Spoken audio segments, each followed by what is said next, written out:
Okay, y'all. The time has finally come.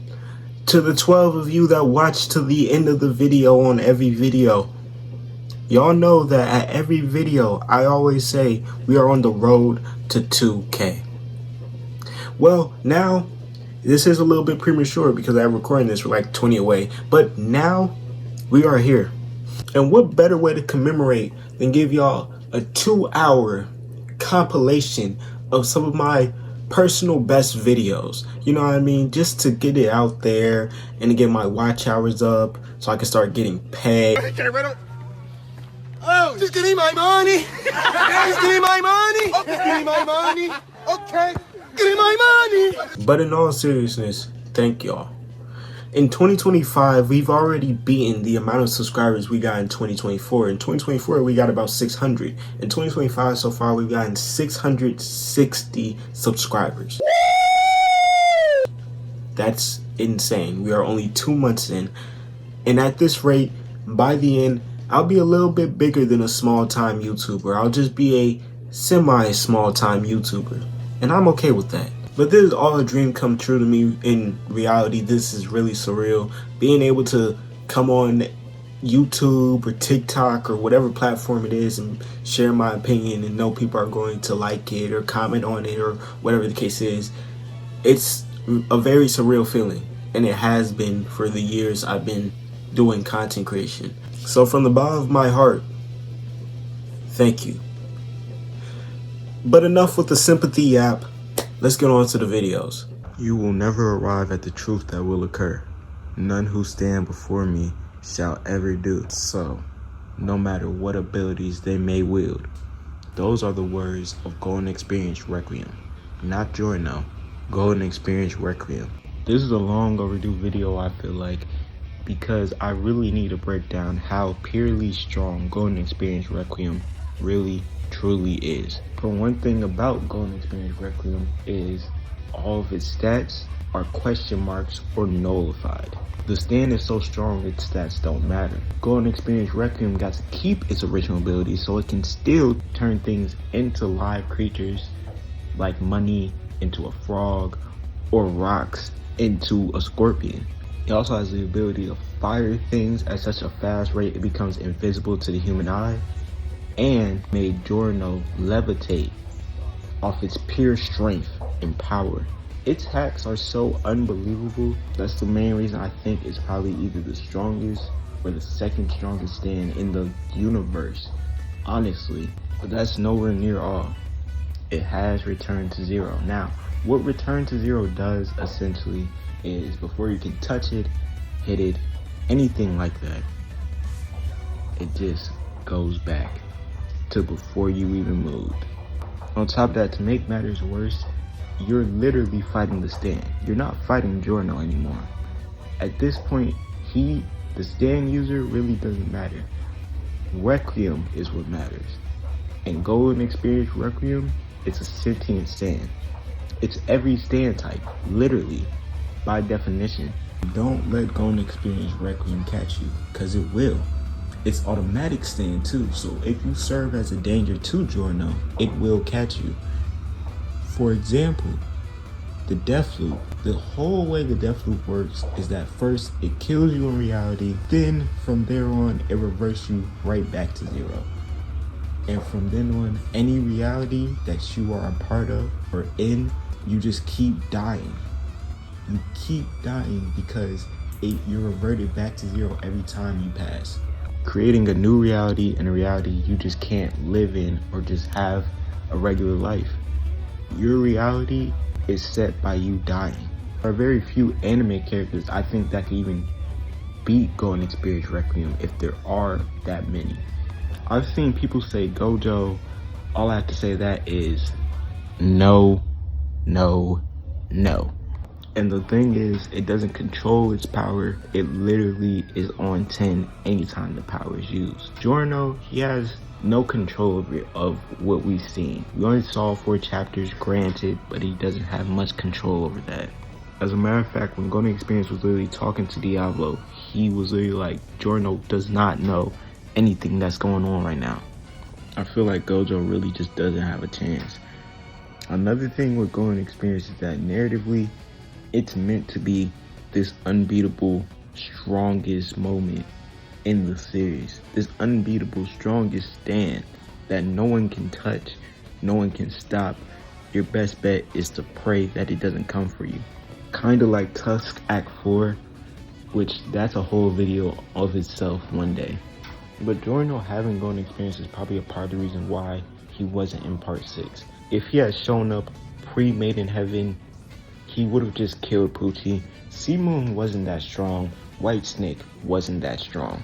And even Poochie with Made in Heaven, he had no chance to beat Giorno at all. Golden Experience Requiem just didn't see him as a threat because Made in Heaven didn't really affect Giorno. He was more than likely just chilling the whole time. But if he was there, what simply would have happened is that he just would have reverted everything to 0, hit Poochie, and then Poochie would have been stuck in the loop pretty easily. I mean, don't get me wrong, it would have been beautiful to see Made in Heaven was an experience, one-on-one clash, just for 1 second, but we all know who will win that clash. But I just wanted to make a quick video explaining one of my favorite stands in JoJo and the most powerful stand in JoJo, Golden Experience Requiem.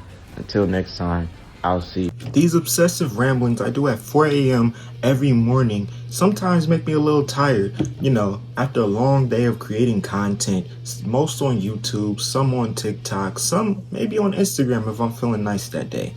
I get a little tired. That's why yesterday I decided, why not just relax and play a game I haven't played in a very long time. That game being Eyes of Heaven. Now, when I first got the game, it was a little bit before All-Star Battle R came out, and it was for a little bit over $5. But I kind of get why. But that's not a knock on the game itself. Let's talk about the good of the game. Really, the best thing about the game, by far, is its story mode. I find the story mode to be the best because you're getting this interesting dialogue between characters and parts. Because, like, when the past young group, they saw a younger Polnareff, I literally have that whole captured, that whole interaction where they just tell him, yo, you're the turtle guy, right? And he's like, what are you talking about? Then they huddle up right in front of him, say, yo, Giorno, you brought it up. You gotta fix this shit. And he's like, yeah, I ain't mean nothing I just said. It was just a whole figment of my imagination. Then he hops in the damn turtle. Mind you, I'm pretty sure the turtle is Polnareff. So old Polnareff is gonna hop in the turtle, meaning he's hopping inside.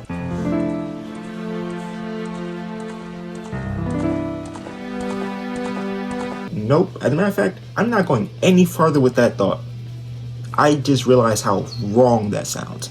No. But I feel like the story mode is the brightest spot because it has various side quests. You can continue on the main story, or you could just roam around for a little bit and go talk to some of the people around, which gets a little bit boring after about 5 minutes, but it's still an option, so I appreciate it. I also have to thank Bandai Namco for not just giving us the most bare bones, basic anime fighter game of all time. But it is the most bare bones, basic JoJo's game of all time. My whole gripe with it is I like the gameplay. I don't necessarily love the gameplay. Oh, some combos are pretty hard to pull off, but I do like the fact that they literally took into account everyone that is in the roster. So at least when you pick them, you're actually using their ability. Like if I were to pick Johnny, I'm using his nail bullets, and it's pretty good. I actually like using Johnny. Or if I pick Jolene, you're going to be caught in a bunch of string, just a whole web of it. Great. I feel like those features, like when it comes to the gameplay, I think they actually took an immense amount of time making this game. It's just some of the gameplay mechanics that came with it threw me off a little bit. Like, let's say I'm jumping in the air. I can't jump and then try to jump back and just downward hit somebody. No, I have to jump, and if I jump in the air, they don't jump, and I try to hit them, I'm not hitting anything. I'm just punching. But if you've never played Eyes of Heaven, essentially Dio beats his universe's Jotaro, then he goes out to complete his own heaven plan, making him Dio over heaven, and now all the different universes and time continuums of these stand users had to come together to try to beat over Heaven Dio.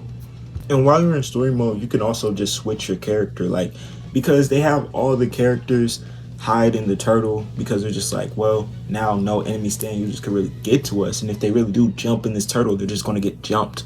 Like, just imagine being like Diablo or somebody, and you jump in the turtle thinking it's sweet, and next thing you know, you see 2 variants of Jotaro and all the Joestars and their friends just ready to beat your ass.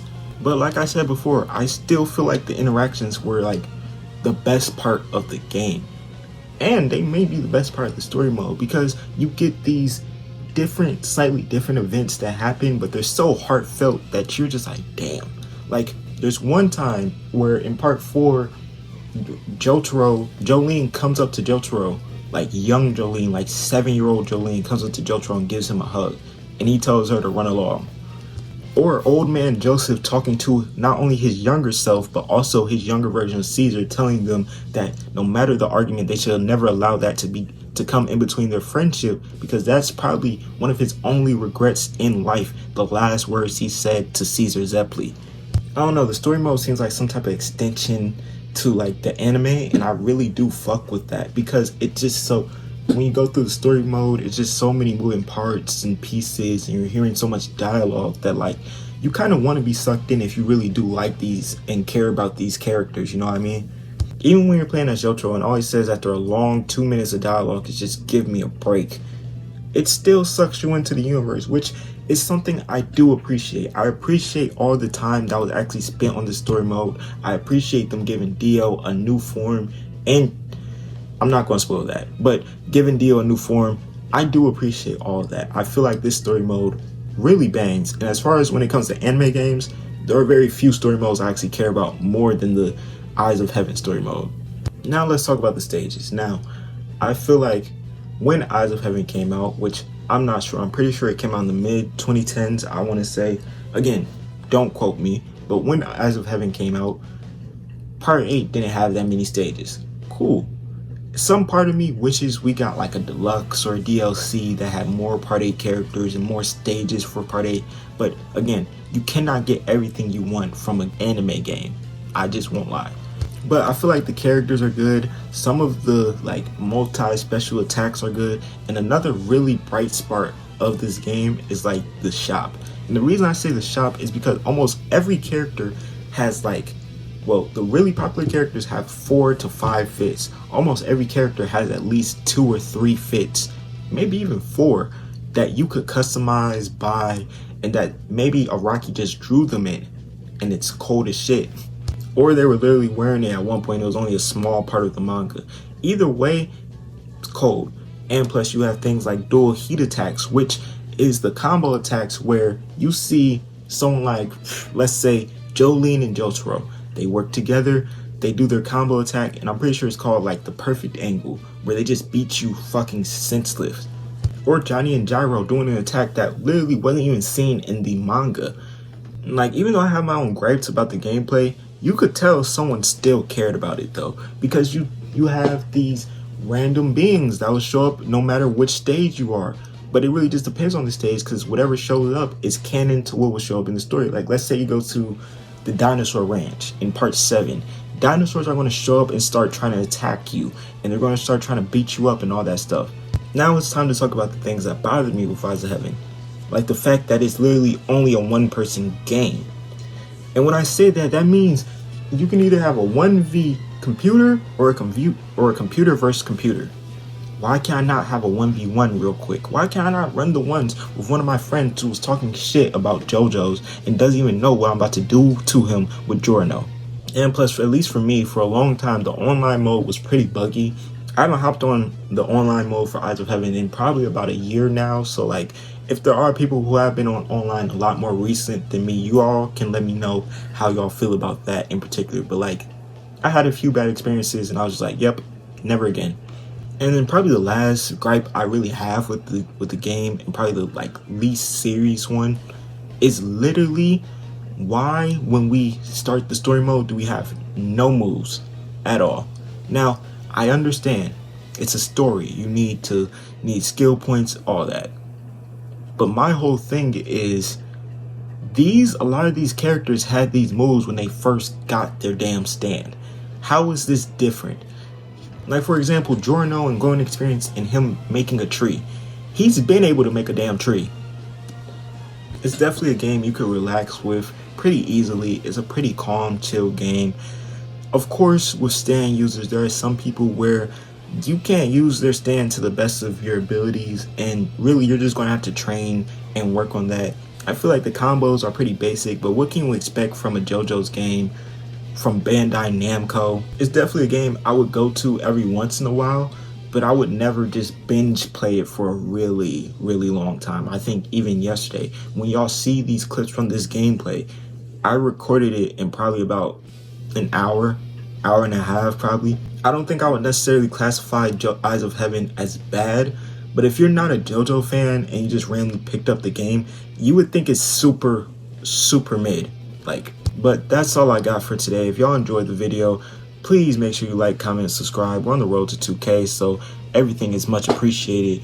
We are very close right now. And until next time, imagine if 50 years ago, you and your best friend thwarted your main op, who also happened to be your best friend's adoptive brother, who was also a vampire, who led a herd of zombies.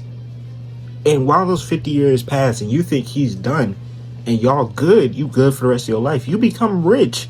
You were living lavishly, nice life, and everything's good until one of your main mans slimes you out for more power. Yep, we're talking about battle tendencies today. And this is a continuation of the Everything I Loved About JoJo's Bizarre Adventure series. We're only on part 2. Of course, tomorrow or the day after will probably be part 3.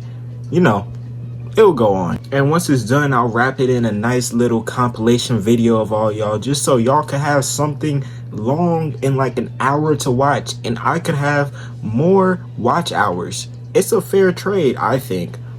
But jumping back into battle tendencies, I was talking about the perspective of Speedwagon, obviously, and really where I stopped, I left some things out. Now, even though over the next 50 years after part 1, Speedwagon would become rich and he would found his own foundation, which ended up helping the Joestars not only through part 2, but all the way through part 6. He and some of his friends, they go to a Mexican pyramid where they find some stone masks. Now, this is where Speedwagon, he makes a dumb, unfortunate move where he contacts his mans straight. So he's like, yo, I need some help with these stone masks. I need to eradicate all of them. Bring some friends. Let's get these shits out of here. And Stracio pulls up. But it wasn't to destroy the stone mask. It was to obtain the stone mask. Yep. He waited 50 years to get his hands on another stone mask after seeing what Dio did in part 1. And this is where he started to glazing Dio. Like, he saw the youth and the effectiveness it gave Dio. He saw the powers and the boost it gave Dio, and he wanted a turn. And from there, he wiped everyone there out, including Speedwagon, and then decided anyone who knew about the existence of the mask had to get wiped out. This is where we meet the JoJo of this part, Jonathan Joestar, one of my goats. One of my goats of this series, one of the first JoJos to get me hooked on this series. I love this man so much. But upon meeting Joseph, we also meet Smokey, who got held up by the police. And once he did that, Joseph pulled up, which, mind you, he did not know Smokey by this point. But he pulled up and he was like, yo, what's he being charged for? He ain't even do nothing. And they told him to beat it. They started trying to downplay this 6'5", 245 man standing in front of them.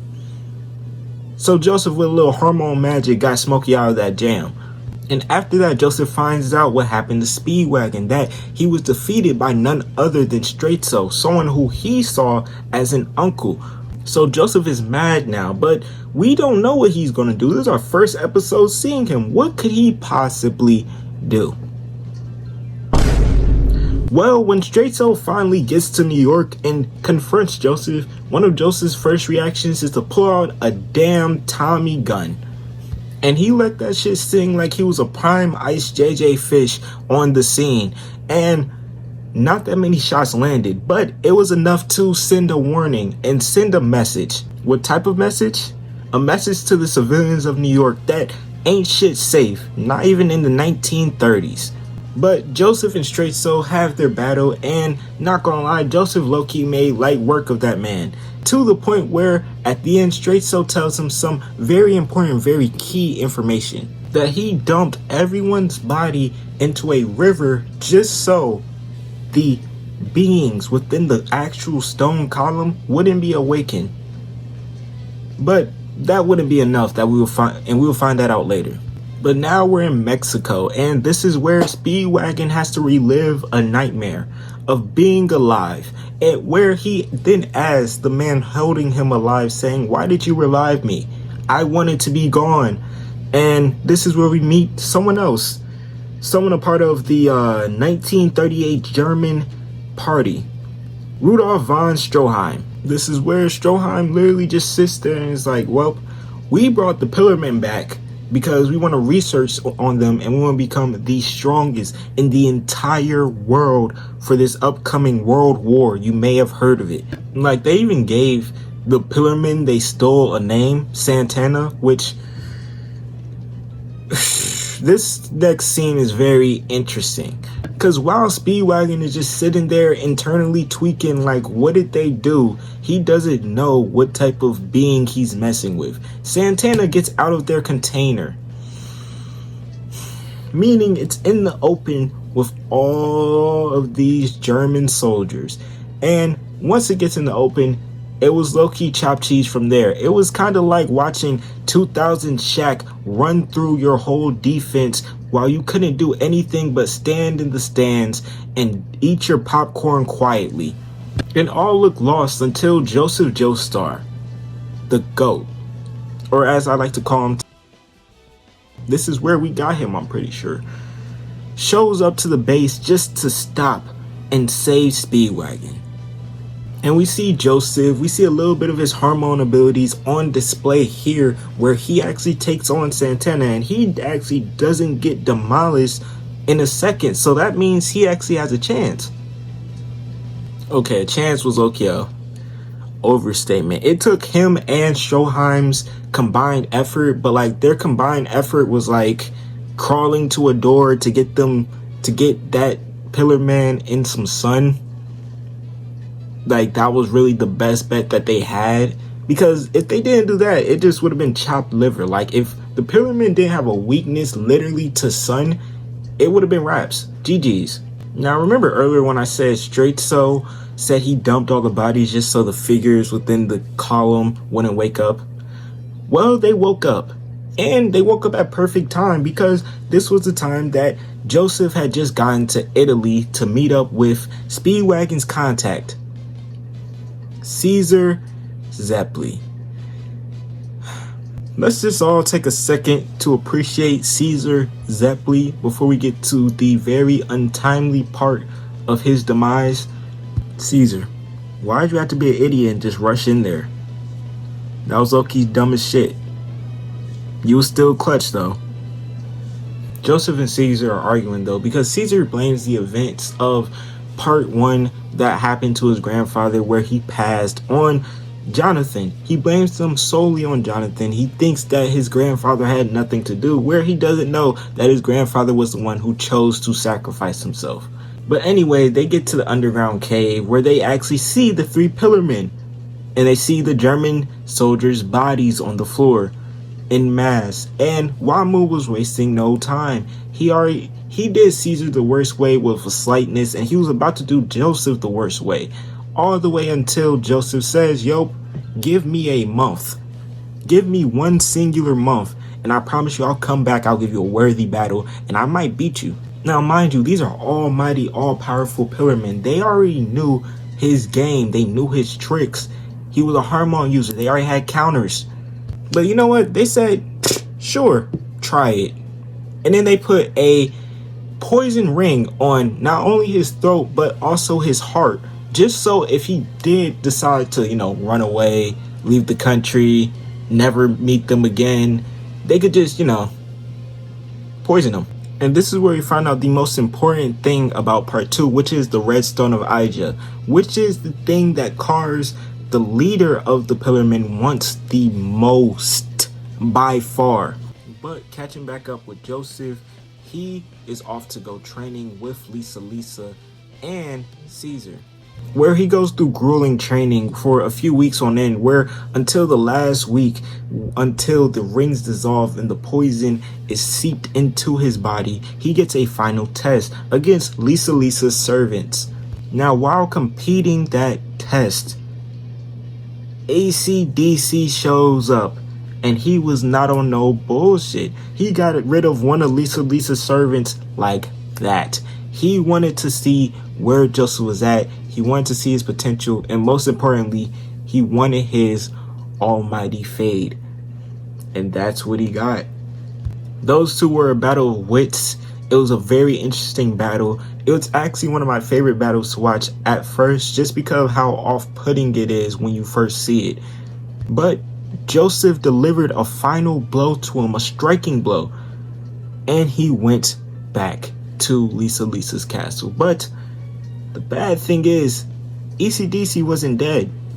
As a matter of fact, he was on his back, clinging, just so he could get back to the castle. Because by the time he got back to the castle, he decided he was going to steal the Red Stone of Aija. Now, Lisa is in possession of the Red Stone because it literally perfects the stone mask, and it makes whoever puts it on become the ultimate life form.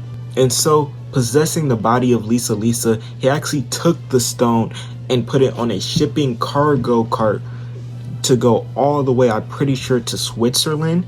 And from there, Joseph and Caesar had to exorcise him out of Suzy Q's body, finally getting him out of there. Alright, we're finally getting closer to the end. Now, once they get to Switzerland, they run into the 1938 German party, where they see von Stroheim is fully well and alive. Oh, did I forget to mention? Yeah, we thought he died. So the two groups pair up, and now they have the possession of the Red Stone. But Kars was not taking that lying down. He actually pulled up, and this is where we finally get to see some of his powers, like his bones that stick out of his elbows, that are probably the sharpest material on earth, that could cut you in an instant. He took a fair amount of people out like that, a fair amount of soldiers out like that, when he cut his way into the room. This is where we see von Stroheim actually go toe-to-toe with the ultimate being, Kars. But then again, how much can I say toe-to-toe when all Kars was really after was that stone? Because once he even got a singular bit of possession on that stone, he was out of there like a running back. But you could call Joseph a linebacker the way he was on Kars' ass just for that stone. And it actually ended with Joseph low-key getting a little moral victory for the rest of the humans, taking the stone and Kars tumbling off a cliff, just for him to stand up and start laughing maniacally and walking away. The next day also happened to be Caesar's last. What? Okay. I'm done with the jokes. I'm sorry. That was a little bit out of pocket. But the next day, Caesar, he suggests they go blitz Kars before Wamu gets back. And Joseph, being the smart person he is like, obviously that's a fucking trap. They want you to run in there and get fucking killed. So him and Caesar start arguing. And it ends when Caesar just says, you know what? Forget y'all. I'm going in there by myself. And from there we get the iconic fight of Caesar versus Wamu, which ends with a very soul-crushing ending. It's not enough. Now, before Caesar had passed due to a rock, he did do a few things that you could be proud of him for doing. He stole one of the antidotes from Wamu, making Joseph poison free. He was actually low-key doing Wamu a little dirty at some point, because it wasn't like he got completely shitted on, but it still ended with one outcome of Wamu and Kars walking away and Caesar never walking again. Joseph and Lisa, even in pain and sorrow, decide to continue to go through the place looking for Cars and Wamu, only to find their hundreds of minions, including them. Now, this is where Lisa uses a bluff card and simply says, if we don't return, or this stone don't return, it's gonna blow up. There's a bomb on it. You ain't want to test it, do you? And she also says, you know what, let's just have 2 1v1s. And this is where Cars, he's like, alright, bet. So we get the first 1v1, which was Joseph versus Wamu chariot race. And that was a pure banger. That shit was hard. Still to this day, I find myself watching YouTube clips of that fight just because of how hard it was. I was locked in, completely immersed into the world by this point, and it just immersed me some more just watching that fight. Top 2 fight of the entire part. And it ends very heartfelt with Wamu acknowledging Joseph as a true warrior and Joseph winning and beating Wamu, which left us with Cars versus Lisa. Except Cars said, fuck you and fuck your morals, and just stabbed Lisa and took the stone. And the way he was even able to do that was just by putting a light reflection in front of her and then literally coming out of a tree and stabbing her. Like, that's just so crazy. But Joseph pissed now. He has to go chase who he doesn't know it yet. It's his mother dangling from off a tall ledge. In Cars, he wants to play mind games. He wants to get inside Joseph's head. He knows that he's not ready. He's not locked in. At least that's what he believes. Until Joseph starts pulling off crazy schemes. Now, one thing that needs to be remembered about my dog Joseph is that he has always been that. He has always been locked in to the point where a little bit of pressure don't worry him. At least not on the outside. On the inside, because we do see his inner monologue, he was tweaking. But on the outside, he was not worried. And it was even to the point where, by the end of it, Joseph ended up saving his mother and sending Cars into a field of spikes. And that's where this story should end. But it doesn't. Also, did I mention this whole time they're on this big ass ledge? Stroheim and like all of their allies are fighting all of Cars' allies. So now it's just like this big ass war. But Stroheim, he pulls up with this super UV light. And he's about to use it on Cars until Cars turns over, puts on the stone mask at the right time. And I'm guessing the stone was in. And boom.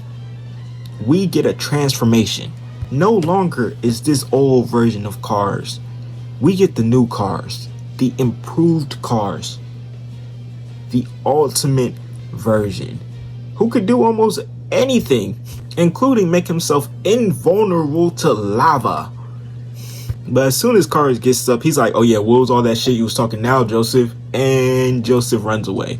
He runs and runs and runs until he gets into a plane and he starts flying away. But Cars, he also can grow wings too. So he's just chasing him. All the way up until Joseph decides to steer into a volcano. All the way down and then jump out. But Cars never knew when he jumped out. He just saw the parachute, so he thought he had been out. But it turns out he was still in the plane, and he used the plane to drive Cars into a volcano, thinking that was it. It's not enough. And Joseph was about to literally just walk off, chill out, you know, go get some food. He was probably a little hungry until Cars spouts out the volcano, cuts his hand off, and is now looking down on Joseph for the first time in the entire part. Now, I won't lie, in this second, my heart dropped to my ass because I thought that was it for Joseph. And I really did think that was that, all the way until dumb luck strike again. And Joseph had the red stone of Ija in his hand, in his palm, where Cars had shot, leading to Joseph and Cars both flying upwards into the sky. But Cars' momentum It sent him so far up that he ended up freezing in space and becoming a rock, effectively making him useless. And Joseph, just by the skin of his teeth, ended up surpassing, slightly beating the ultimate unstoppable being. What a story arc. Now that the recap's out the way, I just want to say, when it comes to part 2, I love basically everything. That's why I even gave y'all a recap like this. Just sitting here recapping it, because almost everything about part 2 was fire to me. When I first watched it, it was the part that got me hooked. So if you still haven't watched JoJo's, or you haven't even gotten to part 2, I would suggest you go watch that. Because this recap, it doesn't even do it all justice, I won't lie. But I think I will give part 2 a smooth 9 out of 10. If you enjoyed the video, make sure you like, comment, and subscribe. We're on the road to 2K, so please like it up. And until next time, fashion within JoJo's Bizarre Adventures is like a slippery slope. Sometimes you like it and sometimes you don't. And sometimes some of the stuff that you like, other people don't. And some of the times, some of the stuff that you don't like, other people do like. I say this because this is our third time ranking some of the best and worst JoJo fits of all time. Now, if you enjoy this video, of course y'all know what to do. Click the like button, subscribe, you already know the vibes. Now, without further ado, let's start this show, which always leads to the most interesting comments I have to say on my YouTube. Up first, we got Oye Como Va, which was the gladiator from Steel Ball Run. Now, I'm going to put up his fit right here. And in all honesty, I could not tell you what he's wearing. Now, he is this very special character because y'all might see him very soon in another video. Just know if y'all see him on the thumbnail, he's in that video. But everything about his fit is throwing me off, from the fact that it's all the same color to the hat, which has holes in the hat where his hair pokes out of. The poor quality vest he probably got from Temu. Well, this is the 1800s, so like, it's probably not poor quality, you know. This was really, but you also got the godforsaken skirt he's wearing, which, if I'm being honest, this whole fit, I don't know what prompted him to get up in the morning and throw this on. He looks like, honestly, when I first saw him, he didn't look like a JoJo character. And do you know how crazy it is, how crazy you had to look to not look like a JoJo character? I thought he was from a different manga. Like, literally, even when I research topics and I see him and I see that disgusting fit with them disgusting boots, I'm like, yo, he has to be from some random manga, because there's just no way. I barely remember him in Steel Ball Run until I actually went into him and checked, and I saw that he was actually in Steel Ball Run. I was literally just sitting there like, ain't no way this pale skinned, like, I just don't understand his fit. Where do you get a hat like that? How do you get hats that have holes in them so that your hair sticks out? What? Like, I think Araki knew how ass that fit was. That's why he only allowed him to show up in 2 chapters at the start of the manga. He was one of the first antagonists we saw, and gladly, because if he was any later, it just wouldn't have made sense, because they would have been able to get him out of there pretty quickly, probably quicker than they did already. Alright, let's talk about the man who confuses me more than the one previous, Vanilla Ice. Now, you may ask me, why does Vanilla Ice confuse you? I don't know. He's not wearing fucking pants. But that's only a start of my gripe. His outfit looks like you cannot tell whether it's hot or cold within Dio's mansion. Because it's bad enough he's not wearing pants. You know, I can get past the no pants, I guess. He's a rolling ball of death, so I guess. But gloves and a long sleeve with a vest over it and a pendant on your vest? What? What's going on? And not only that, you have to wear, what, 5 things that have hearts on them just to let us know how much you fuck with hearts, and golden hearts at that? Because all of them are gold. Okay, this fit is still ass. Because I won't lie, that vest low-key look leather. Leather vest, no pants, long sleeve shirt and gloves, headband golden. What? Also, all of his pendants aren't gold, they're pink, depending on which adaptation you're looking at. I was originally looking at the manga. In the anime, they're pink. but that doesn't really help him that much. Even if he was wearing a short sleeve shirt in anime, which I think he is, it still doesn't help him because, again, you're still wearing a leather vest. I'm not letting that shit slide. Like, I promise you I won't let that shit slide. I don't give a damn if it was the late 80s. Leather vest, no shoes, boots, and 4 pendants on you? Stop it. Up next, we got the man who's weirdly obsessive about turning people into children again. Alessi. Now, if y'all remember his fit, it was crazy from top to bottom, but I think we have to start at the top. We have to start with his hair. What the fuck? I don't know. I don't know what I could really say about his hair. I can't even really think of any real jokes to have about his hair. Because there's nothing more laughable than a man with some fucking bells in his hair and 2 big ass pigtails. And that's not even what makes it laughable. The hairstyle isn't what makes it laughable. It's everything along with the hairstyle. Because if I'm being honest, his fit alone isn't the only thing that I would put in this category. I would put his hair as an extension only because it's a part of his appearance. And along with that, I had to put those fuck ass glasses. Them bitches, them triangle shaped he needs to take them off. He don't make them work. Just leave it alone. You know what? Never mind. I just took another look at his fit. It's actually atrocious. Starting off, this man is double belted up. Now, y'all know how I feel about double belts. Sometimes it works. This time it did not. Double belted up, then he has suspenders on, right? But they're over his jacket. But wait, get this. His jacket is a pink. It looks like cargo. Whoa, where did you get that? That's limited edition. I did not know they sold that over ages 5. But moving on, then he has on some slacks, some fucking khakis, and some regular ass shoes, which, again, that's not bad. But why do you have wrist links? Why do you have wrist cuffs on you? You're a regular person in public. You're not a WWE wrestler. And then I'm not even done. Because then this nigga got 2 fucking, I think they're fannies, on his sides. Like it's nothing. What are we talking about? Why is he moving like this? What caused him to wake up this morning and say, you know what, I want to put on a fit that no one would ever dare step outside in? You would never dare come outside in this. And now we're on to the ones who put that shit on side. And starting off, we have to start off with a GOAT. Gotta start off with my Johnny. Now, some of you may be surprised by this, but you gotta realize Johnny put that shit on so hard. He had features that came out before he was even in the right time period. He had a hoodie before it was fashionable. What are we talking about? That light blue with stars all around, iconic. It cannot be stopped. Even when you switch his colorway, this man still looks good. That's how you know if the fit is good. If you can switch the colorway, you can switch the hair, you can switch whatever, and the fit still looks fire, you're in there.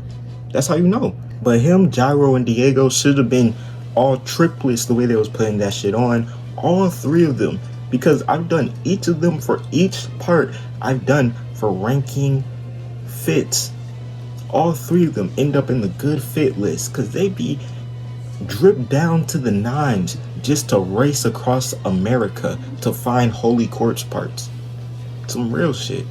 Up next, we got Trish Una. Now, this one actually may come as a surprise to some of y'all too, but y'all have to realize, even when Trish showed up, even the fit she was in when she showed up, cold. That was actually one of her coldest fit. As a matter of fact, I think I like that fit more than I like her regular fit, but her regular fit is still cold as shit. The literal only thing I be thinking, like, when she's in her regular fit is like, is she not cold?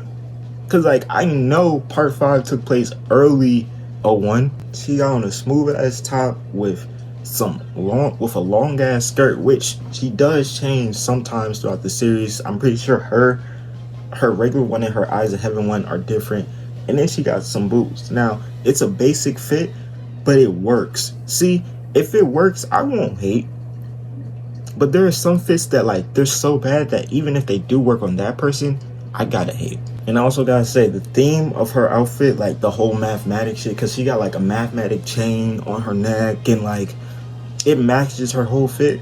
Again, tough. And now, for our last one of the day, it's time for my GOAT. I think I've never put my GOAT in one of these, and I got to. My man Josuke. Hey guys, get to part 4. We're talking about part 4 Josuke here today. Hold your horses, part 8 Josuke fans. Josuke's fit, it's a school outfit, but he also customized it. We have pendants on the side right here, both sides. Then you got pendant, like he got pendants everywhere. There's even a picture of him having pendants all going down his arm. But not only that, the purple is just smooth as shit. It matches him so perfectly. It's not even funny. His hair, purple.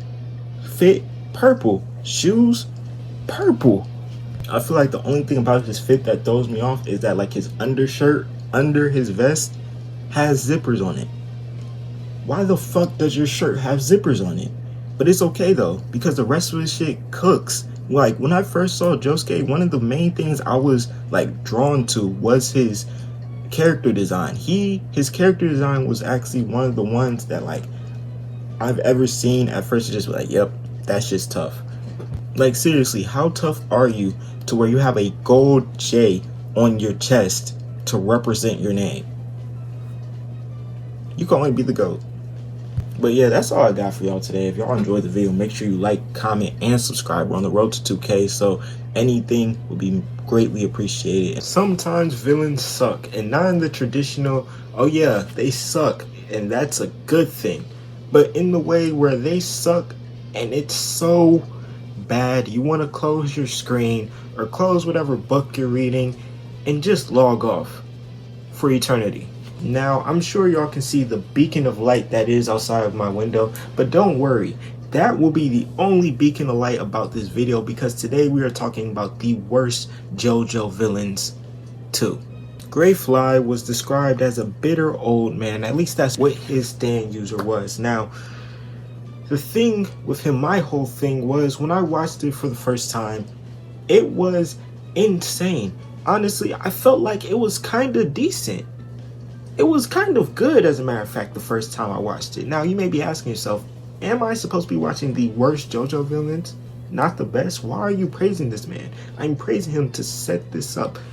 The second time I watched it, I have realized something. He was the start of the formula I hate about part 3 in particular. Now, I really do like part 3, and I will get into this when I do my recap video of part 3. It is coming soon. It'll probably be coming this week. But the one thing that killed me was the meet a stand user, fight a stand user for 2 episodes, beat the stand user. Repeat, repeat, repeat. It was like an endless cycle, and unlike the other parts, there wasn't a really particular item they were going after. And with part 4, even though they were chasing Yoshikage Kira, there was also episodes where it wasn't just all about chasing Yoshikage Kira. From episode 1, it's basically about chasing Dio. And plus, low-key looking back, I felt like the stand was kind of weak, because you make this big grand show, you're cutting off people's tongues in this airplane, you're doing all of this just to get knocked off pretty slightly by Kakyoin after you declare, oh yeah, Dio told me all about you, your speed is no match for me. Come on, bro. And then before dying, you do one more thing you think is really setting the deal, and you try to crash the plane not knowing you're on board with a plane expert. And you keep taunting. Like, I understand he was to serve, oh yeah, they're just going to keep coming at them, you know, but like still. Okay, up next we're going to be talking about an unknown assassin. No, literally, we don't know his real name. And he impersonates the captain on the ship. I think it's Captain Tennell. I don't remember his name. I just remember JoJo being the ever-loving tar piss out of him. Now you may ask me, why does he suck? He gets half an episode, that's why. And his arc is merged with the Forbidden One, the Strength one, which is also interesting. At least it's merged in the manga. He's the second villain after Greyfly, which what a string, man, what a string. But we see him for an episode. He gets an episode where his stand, Dark Blue Moon, is basically an underwater stand where it could create a vortex underwater, or it does something to that effect. And he drags JoJo underwater. And JoJo beats him with the stand finger, cutting through his head. Now, I think when I made this series, this fits the criteria almost perfectly. An episode, I think 2 chapters in the manga, and he does nothing, literally nothing of note. Man, was the start of part 3 really? I'll say this, first 3-4 episodes they were hitting. That like 5, 6, 7, which was the strength episode. Yes, the 7th one was the strength episode. I mean, we were just getting acquainted to like stands in part 3 and stuff, so I can let it pass. It's just not. I forgot part 3 villains really suck. I won't give y'all another part 3 villain if I do this series. It's just too easy. Finally, for today, let's stop it with someone you probably couldn't guess would be up here. Someone whose name you probably don't know. Someone who you probably don't remember, or you do remember for one iconic reason. But I won't tell you right now. Hell no! Trash ass nigga. We're talking about the stand user of Survivor, Gusio. Now we all remember Dio named Survivor as the weakest stand. But in order to have the weakest stand, as y'all know, stands, they're a reflection of the soul. You would have to have one of the weakest personalities of all time, but you would also have to be good enough so to the point where you don't die from a stand arrow. And that's how we get this sack of shit right in front of you. Now, I'm going to tell y'all his prison term first. And then I'm going to tell y'all what happened to him in the story in canon. His prison term is theft and sexual assault. A treat if you ain't eat a treat from. Did you eat? I'ma ask you again. Did you eat a treat from right here? Now, one thing I have to say is Poochie was definitely smart when he was giving out stands to people when he was handpicking these, because he could probably just tell by their personality, oh yeah, you look like you need that weak ass stand, and pop the stand in his head just like a fucking CD. Now, the first time we see him is actually after the Survivor fight, and it's after when the other stand attacked them right after the Survivor fight, that dumbass dragon stand.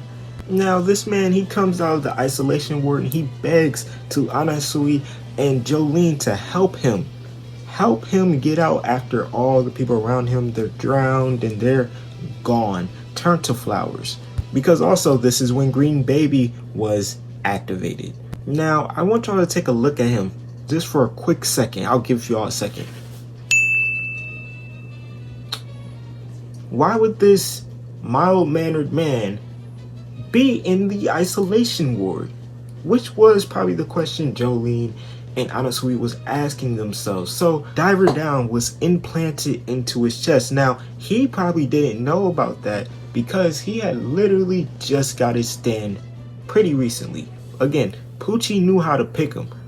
So after being pointed to the exit, he thinks shit is all good. So he starts talking to his other stand user until Diver Down pops out of his chest like that one Spider-Man comic.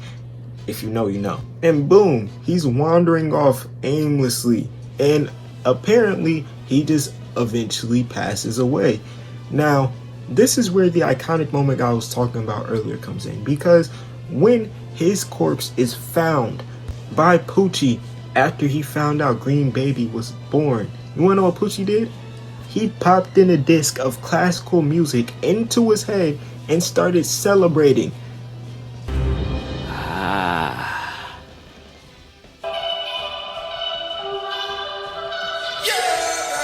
He started emoting on a man he randomly gave a stand, essentially making this man a human record player, And in all honesty, that's all I have to say about him. Really, all I had to do was give y'all the service of recapping those events just to let you know how trash he is.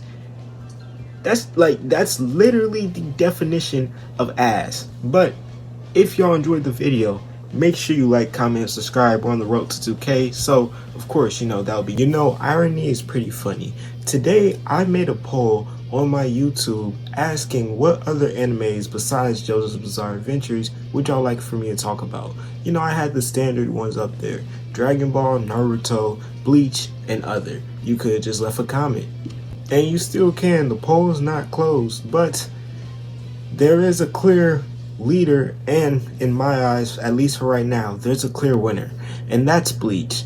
And the twisted part of the irony is my best friend that I've known since I was 11 has been begging me for years to finish Bleach, and I've been slacking, admittedly. But now I'm left with no choice.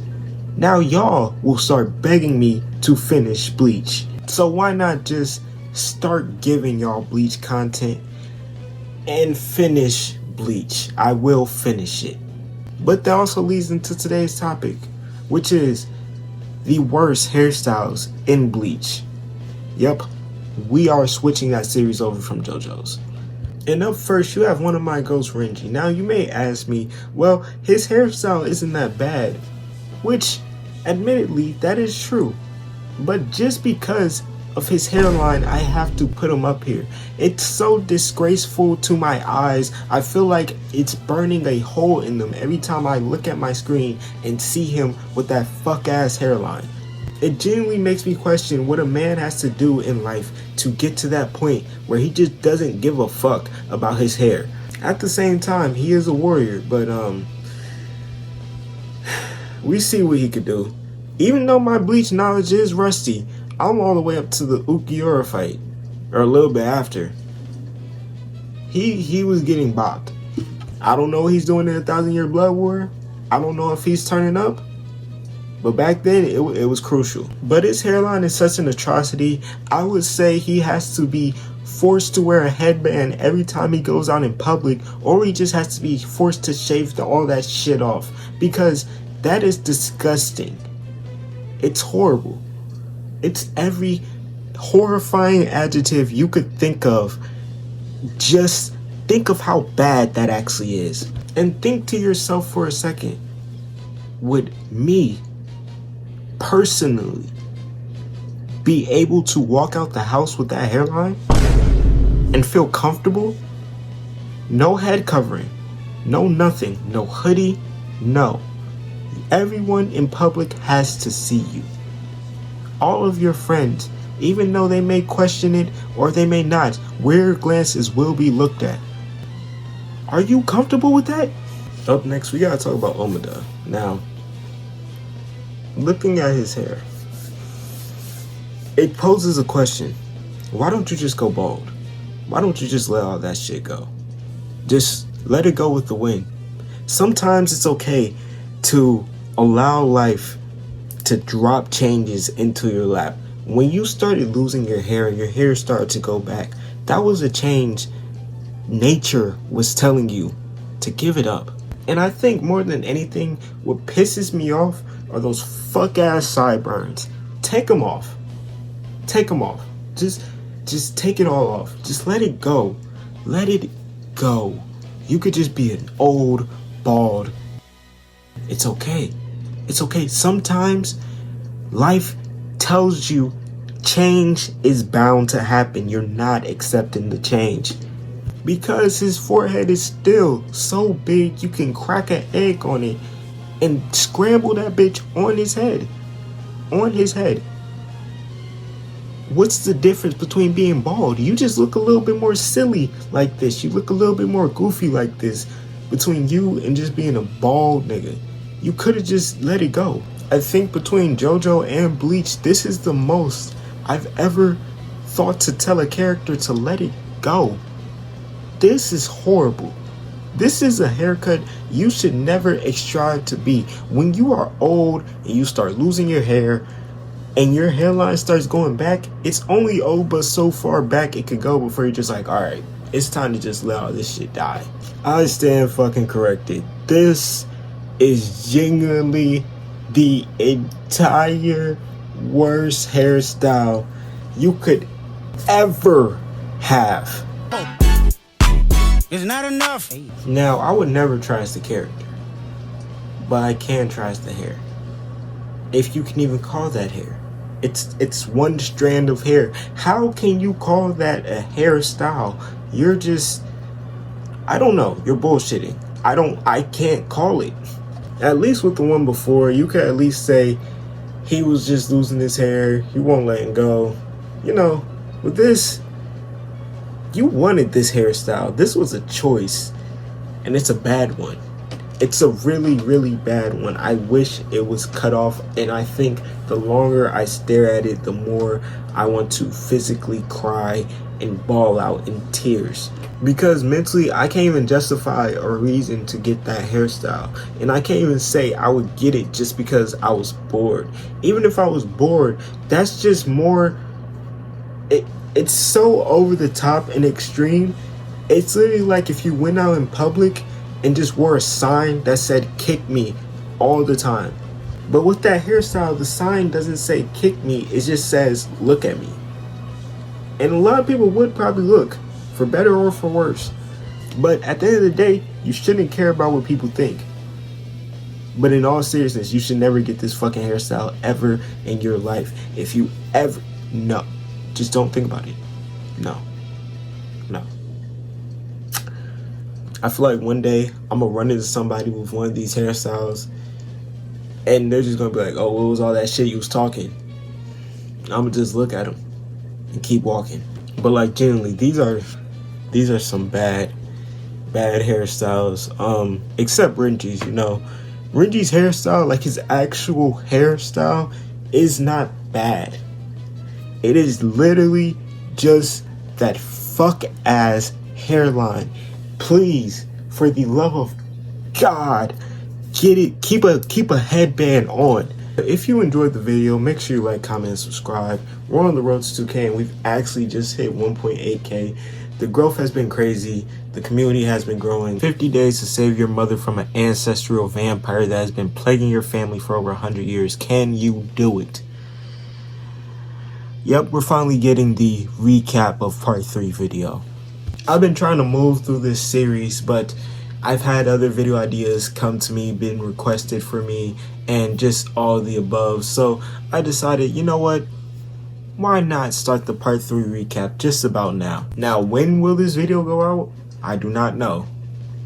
This weekend, my girlfriend will be over, so I will not be making videos like that. I can tell you that right now. But if it doesn't go up this weekend, you'll probably be supplied with some compilation video this weekend of something. I'll probably put all my fashion videos together, or maybe y'all get a compilation of my worst haircut videos, because I've made a fair amount by this point. But without further ado, let's get into part 3. Imagine this. You're a 17-year-old buff 6'5" man with a hat infused to his hair, and you begin to get followed by what you believe is evil spirits chasing you, when in reality it's just your spirit, and your spirit is so strong it just automatically fucks other people up around you. Anytime someone tries to mess with you, they just get beat to a pulp. Your spirit just starts stealing shit for you on a whim. It's so fast it can steal a gun.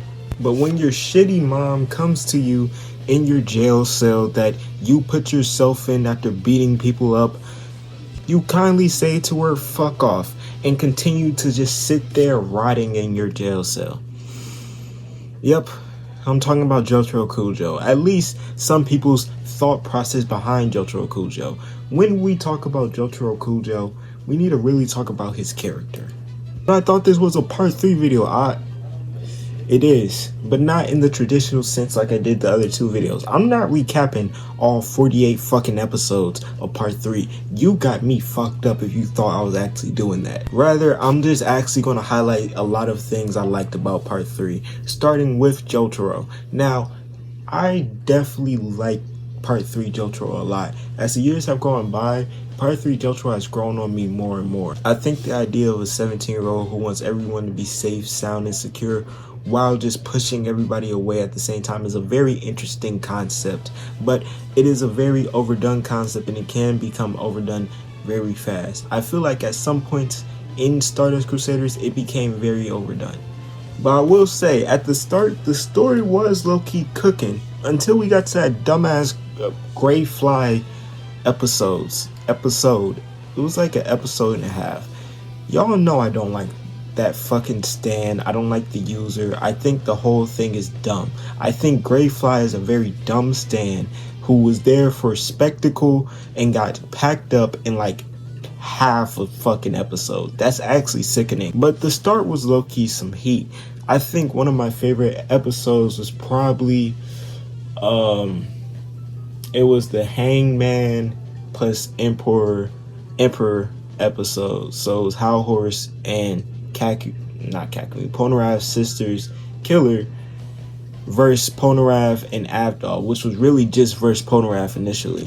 I like that episode so much is because we get to see a little bit more on Ponarav. Now, Ponarav, I think in part 3 over the years, he might have grown to become my favorite character out of that whole crew.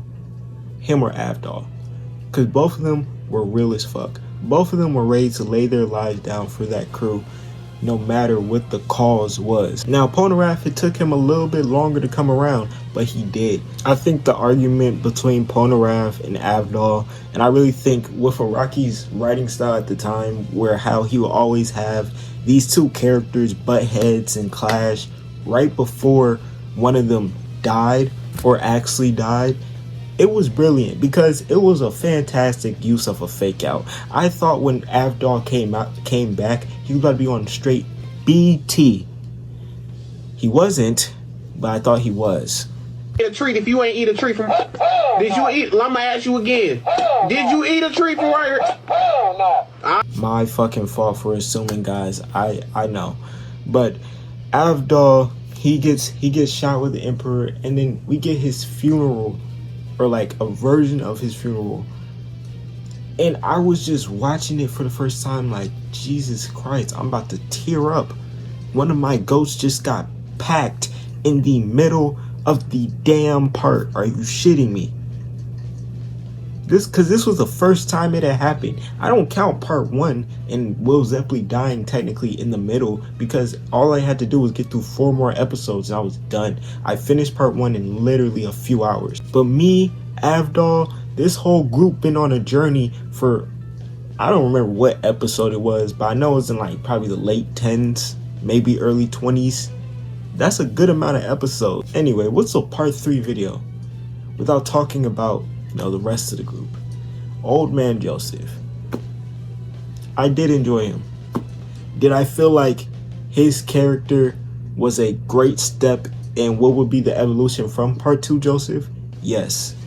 Do I understand why he lost his British accent? No, I don't. Kakyoin. I feel like most people try to boil down his character just to his conclusion, which sucks. Kakyoin, he's a very interesting character because this is, again, the only time in his life he's experiencing true happiness. What he feels is true happiness. Now, if you talk about his conclusion just to say how great it was and how much it meant for his character, cool. If the only thing you can say about Kakyoin's character is he got snuck by Dio, but he let them know his stand. Come on, bro. Even my dog Iggy, literally. Of course, it's dog, don't say much, but he was doing his shit throughout part 3 as best as he can. I will never forget the Iggy versus Pet Shop fight. That shit was legendary. And when we're talking about villains, I really don't have much to say about part 3. Now, before you jump down my neck, most of the part 3 side villains stunk. They stunk up the screen every time I saw them. They didn't have really that many interesting stands. I remember this one guy who had a fucking car stand. That stand sucked. And then there was also times when just random stand users would get beat in the most craziest and ludicrous ways of all time. But when we're talking about the head honcho, the leader, the one in charge, Dio Brando. How can you hate Dio Brando? That was a trick question. It was. But I feel like Dio perfectly executes what a real villain is. He does this for no other reason except power. He's been wealthy for basically his entire life at this point in part 3. And just spite and revenge. He could not completely fulfill what he wanted to do to Jonathan because he knew Jonathan was just stronger than him. That's why he had to sneak him on his wedding day and take his body. But now, since he couldn't do it to Jonathan, he has to do it to his descendants. And when he's doing it to his descendants, he's talking all this shit. He's talking about Jonathan. He's talking about ain't nobody could stop him. You should have been finished JoJo off. You should have been. But you wanted to sit there and play with him and allow him to pop back up and start giving you them hands, giving you the business. I don't know. I really appreciate part 3 for what it was, which really felt like a travel around the world with every few stops we're just fighting somebody. But it's cool because we're fighting them in a cool and creative ways, and they all have different powers. You know, it's kind of like watching an old superhero TV show. Sure, is the comedy gonna be wacky? Yes. Sure, am I gonna have a few moments where I just look at my screen like, what the fuck am I watching? Yes. But will it still overall and kind of objectively be good? To me, that's entirely circumstantial, and it all depends on how you feel. But I would say yes, and I hope you do too, in all honesty. But yeah, that's all I got, really. If y'all enjoyed the video, make sure you like, comment, subscribe, follow me on the road to 2K. We're actually getting pretty damn close. Having a favorite character is a normal part of consuming mass media. You know what I mean? When you read comics, maybe your favorite comic is Batman comics or Spider-Man comics. Or when you watch movies, maybe your favorite type of movies is Star Wars movies. Either way, within that, you're usually going to have a favorite character within anything you're reading, watching, or listening to. Which is why you should know what your favorite character says about you. Now, getting right into it, I think if your favorite character is Yoshikage Kira, I think there may be something wrong in your brain. Listen, I like Kira as much as the next person, but my whole thing with him is like any type of relating to him, or even thinking that he had any right doings or anything in that case, you might just be a horrible person.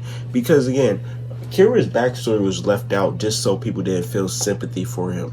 Araki literally said that he left Kira's backstory out just so people didn't have this overwhelming sense of sympathy towards him. He wanted that man to be an irredeemable villain, and for the most part, I feel like he is. And you can like him for what he did as a villain. You could like him for how he uses Killer Queen.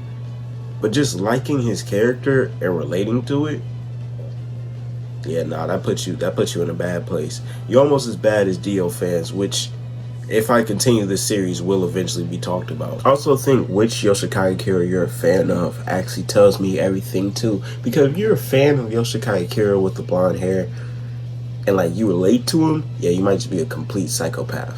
But if you like Bites the Dust Yoshikage Kira because, he just got a new stand power up, he's arrogant, all those regular villain shit, I don't have any qualms with that. There's nothing wrong with that. It's when you start relating to a character who's obviously meant for you to like fear. Yeah, that's a good word, fear. Up next you have Bruno Bucciarati. Now, the thing with Bruno is that he's in one of those paradox fandoms where it's kind of good but it's also kind of bad. And the reason I say that, it has nothing to do with Bruno himself. Bruno's a fantastic character. He's a fantastic character. But if you're someone who stands him, more often than not, you're one of those people who make such a big deal of his death that you neglect to talk about everything else he did when he was alive. Or when he was just up and operational. Like, bro was a menace at 10, 12 for his father. He slid back in such a insane way. The only place he could go from there was the Mafia. That was the only place. But Bruno's fan base is just all over the place. One place you can find a lot of really good Bruno Bucciarati and just Part 5 fans in general. Another place, depending on the app, whether it be Instagram or Twitter or whatever app floats your boat. Because again, I'm on almost all of them just to research for these videos. I've even had to go to the destitute places like Tumblr to get some of these pictures and videos. And each place is like a new herd of JoJo fans. And every time, sometimes I just scroll through just to see what the JoJo fans talk about. in a lot of the places, it's just not pleasant talks, especially when you think about Bruno Bucciarati in particular. We're only talking about ships. We don't talk about his backstory. We don't talk about what he did. Shit, we can't even talk about the Sekko fight. All y'all want to talk about, oh, Diablo snuck him. Oh, he died in a golden cloud. You ain't want to talk about what he did before he died and how he literally saved everybody before he died. I don't know. Bruno's my guy. So, like, if you like Bruno, I can't say that you're wrong. You know, I like Bruno. If Bruno's your favorite character, I can't say you're wrong either, you know, as long as you're a chill person. Because a lot of your fandom, they ain't that chill. Okay, I did a villain. I did a side character. Who should be the Joe Star I talk about?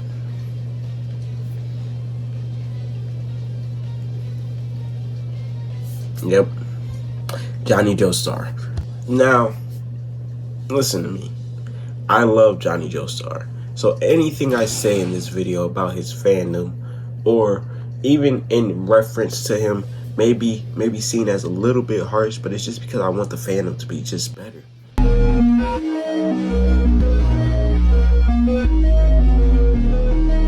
Bro, and this isn't even exclusive to Johnny.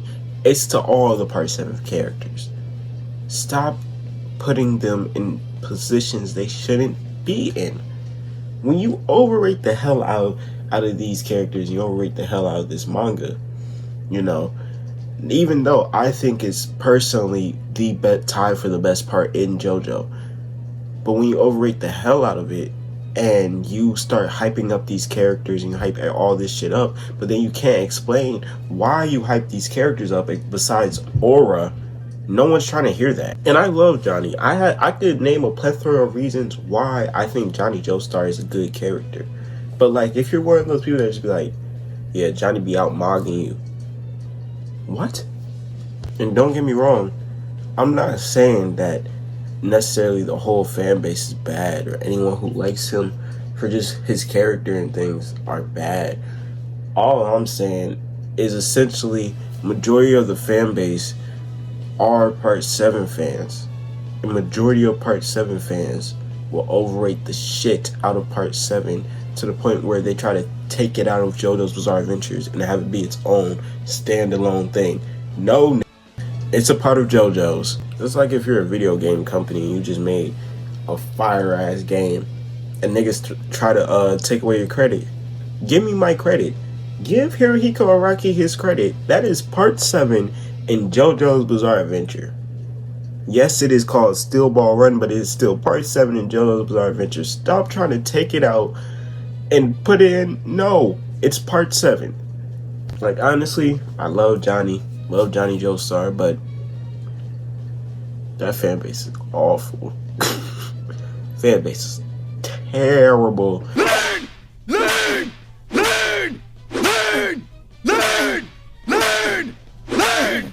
I would rather put my head through a wood chipper than be a part of that fan base. That's just me personally. But that's all I got for y'all today. If y'all enjoyed the video, make sure you like, comment, subscribe. We're on the road to 2K, and I think we're only like a day or two away from hitting it, you know. But video games. There are very few video games that are more popular all the time than Fortnite. And some of you may have heard, and for some of you JoJo fans, this may be like the second tower got hit, but someday we might get JoJo's in Fortnite. And when that day comes, I need all my JoJo's fans to just calm down. Don't go acting crazy online just because your favorite series is now in a popular video game. Like, I understand the idea of being another anime associated with Fortnite. Some people don't like it, but me personally, I just see it as another opportunity for a lot of people to watch the series. And on top of that, it's one of the top 10 best-selling mangas of all time. Why would it not have a chance to be in the game, especially when people have been calling on it for so long? I've heard theories that like Araki keeps turning it down because he doesn't want JoJo's in any video games besides like the licensed video games. But just tell me, a Jotaro skin with an Iggy back bling wouldn't go crazy. I'm just saying that would go crazy. I'm not on the side of, oh, Fortnite needs to add JoJo's, but I'm also not on the side of, oh, Fortnite never needs to add JoJo's. At the end of the day, Fortnite is one of the most popular games of all time. It is literally up there. No, it has passed Call of Duty in popularity. Right now, it and Call of Duty are fighting for popularity. It's fighting with Roblox for popularity. But at the same time, I can understand someone like not wanting their favorite series to go into Fortnite just because of how, like, I don't know how to say this, corporate, I guess, if that's the right word. I don't know. Everything is where, like, even now towards you could buy shoes in Fortnite. I love Jordans. Why the fuck am I buying Jordans? Why am I buying Fortnite Jordans? But Fortnite's always been a game where you could buy a bunch of things and a bunch of items besides just the skin. So I'm not gonna harp on Fortnite for like one of the basic features of their game. You know what I mean?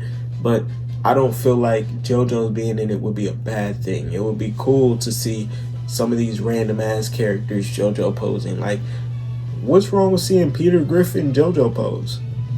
Now, how they're going to incorporate stands, I don't know. It would be very interesting to see, you know, because, like, you could have Star Platinum as a damn emo, you know, so Jotaro points and then Star Platinum comes out, throws a few punches, goes back. You have damn Revert to Zero as an emote, goddamn reverse everything and shit. Like, it's a lot of, I'll say this, it's a lot of things you could do with JoJo's, but like JoJo's just like one of the like most perfect animes to do it with. Like, that's another reason I don't have a problem with it. JoJo's has so many memorable items and characters and features and clothes that, like, I don't feel like there's a problem with JoJo's going into Fortnite, you know, getting a fucking stand glider. Oh, this nigga Jotaro finna be fucking flying down. That's gonna be the crazy part. I don't know what they're gonna do with the gliders, and like, are they gonna be carrying around a stand arrow? Is the stand arrow gonna be an item you can pick up in Fortnite where if you stab yourself you get a stand? Oh, just give me my money. Just give me my money. Okay, give me my money. Okay, give me my money. I don't know, but I do know that idea would bang. I would fuck with it, you know? Maybe if that happens, maybe I'll hop back on Fortnite, a game I haven't played in literal years. I have not played this game since I was probably 14 or 15. But if JoJo's gets added, I'll commit to the bit. I'll play the game. I'll upload some footage for y'all like I did for Eyes of Heaven. I don't have a problem with doing that. I'll spend the little $10 on some V-Bucks and get the skin pack. But now let's really think about like what 3 characters would be in the first pack. I'm really feeling like it would probably just be Jotaro, Dio, and Giorno. And Giorno's just there for some reason, you know what I mean? But I feel like it's not out the realm of possibility. You know, this whole video, I've literally been saying it's not out the realm of possibility. And I'm only saying that because you've seen animes like Kaiju number 8 get a Fortnite collab. Cowboy Bebop just got a Fortnite collab. If you don't think JoJo's is popular enough or has enough pull to get a Fortnite collab, you're tweaking. And I really think it will bring some hype to Fortnite and to JoJo's. It would, like, for one, it would definitely inflate the JoJo's community for better or for worse. I'm not going to touch on that. But JoJo's is also synonymous with meme culture. Like, a lot of people get into the show just because of the memes and hearing like really the marquee meme, which really got me into the show. I won't say it like got me into the show, but it was always there, which was like, oh, this is a JoJo reference. Oh, this is a JoJo reference. I bet you someone in the comments is going to be like, this video is a JoJo reference. So getting a Fortnite collab will only inflate the memes. And I can only imagine the type of videos, the type of TikTok videos that would start rolling out if Fortnite and JoJo's ever collabed. The type of TikTok videos that would start rolling out would be insane. But it's funny though, because I still remember the days when like your fan base, your anime fan base would get clowned on if it got added to Fortnite. You know, like when the first animes were getting added to Fortnite, I'm pretty sure it was like Naruto and Dragon Ball, you know, the regular basic ones. And even though, you know, still cult classics, still beloved, I love them, but once they got added, I remember everyone being on their fan base and saying like, oh my god, your anime got added to Fortnite. Oh my god, your anime sucks now. You know, I think it's funny how far we've come, because like I'm one of those people that would just advocate low key for it, because I think it would be cool. I think it would be cool. A Fortnite JoJo's collab would be very cool, because again, stands in the video game outside of Bandai Namco's. I was about to say something horrible about Bandai Namco, but I had to remember I'm on YouTube, so let me chill out. But yeah, some JoJo poses, some stands in Fortnite. You know, you can have Jotaro do some random ass emote. Pretty cool, you know what I mean? I don't know, maybe I'm running out of content ideas. Find out tomorrow at 8 a.m. But if you enjoyed the video, make sure you like, comment, subscribe. You know, on the road to 2K. Very close. Very, very, very close. Okay, y'all. Welcome back. And today, I feel like we should talk about the most vile violations throughout JoJo. And when I say violations, I'm not talking about anything like, I'm talking about someone getting get back. I'm talking about random acts of violence. I'm talking about Giorno beating the shit out of Chocolata. So to know what's so wrong with this nigga, I have to tell you a little bit of his backstory. As a young boy at 14, he wanted to become a surgeon, and he later did. But while he was young and he was learning, he was taking care of elderly patients, and a lot of people said he was doing fantastic, when in reality, he was feeding them unhygienic food and illegal substances and whispering in their ear, telling them no one's going to come visit them, no one loves them, driving them to commit suicide. And after they commit, he has tapes of this. Diablo actually discovered he had 40 tapes of it. 25. But once he became a surgeon, it didn't stop there. No, it got worse. He continued his crimes, but by this time, he was up in the ante. See, you will be in surgery and you will randomly wake up while he's operating on you, and he's doing the wrong operation. You could go in there for LASIK eye surgery and get a heart transplant. It's very scary. But really, the way he got caught and the way Diablo really recruited him was when he got caught for killing one of his parents, and he was doing things with their body basically after. It was very, very messed up. But that's why he's held with JoJo fans as the most evil character. And from that, Giorno gave him the meanest beatdown he gave of every other side villain throughout part 5. A 7-page muta. That panel, reading it for the first time, you're like, oh my god, he keeps going. It's just panels and panels and panels full of it. I think the anime version is close to like a minute or two long.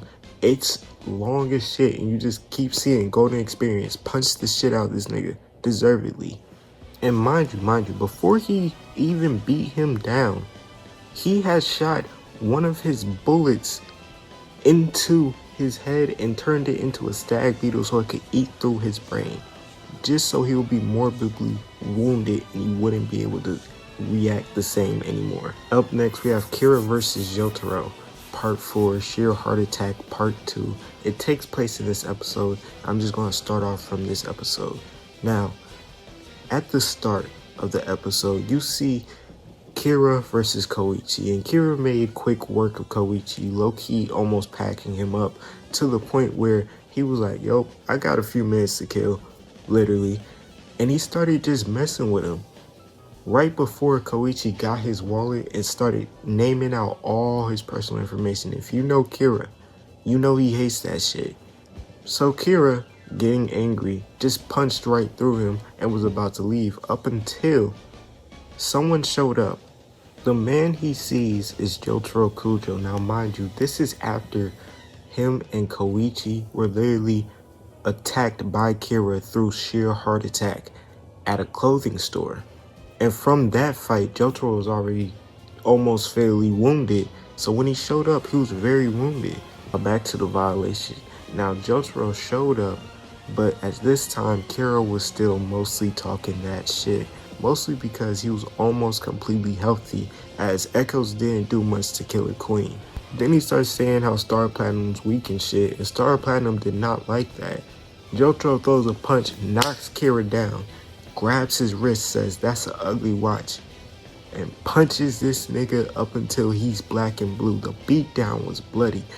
Jotaro beat Kira literally to a sense of unconsciousness, to the point where by the time he had woken up, Josuke, Okuyasu, Koichi, and Jotaro were all up. And Koichi and Jotaro had been healed. Now, on to the next one. This one, it was definitely a complete random act of violence. Not completely random because they did know each other. It is Bruno. I can't even say this is a versus. Bruno gets killed by Diablo. Now, I've covered different parts of this interaction in depth on this channel, but I'm really just going to cover the point where Trish gets taken and Bruno goes into Diablo's castle, because that's where shit really goes downhill. Because once Bruno goes in, Diablo starts asking him, what do you want? Why are you doing this? You've known her for like a day. This don't even involve you. Just because I took her hand, don't even worry about that. But Bruno just said, you could never know how I feel, and proceeded to try to sneak around Diablo's castle like he didn't know the ins and out of his own castle, and like his own power wouldn't let him see him coming. He didn't know that, but like still, trying to sneak your boss, there's a reason he's your fucking boss. Now let me not go too crazy on Bruno, he's still a real one. But Bruno sneaks up on the boss from behind the column, and the boss tells him to leave or die. Now this is where shit gets wicked, because at this point when he says leave or die, he really 100% means that shit. And he asks him, why would you betray the gang after a completed mission? You're literally good.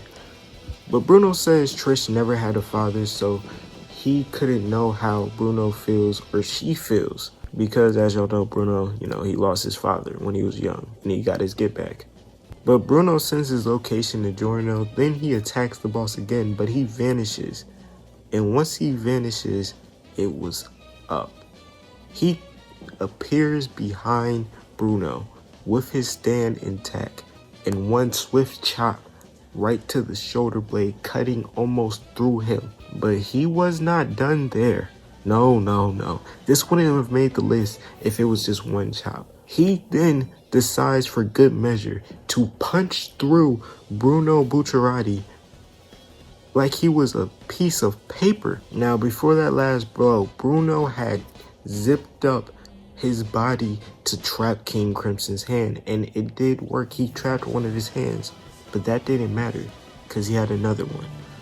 And through sheer will, Bruno lasted as long as he did to grab Trish and get to another part of the column.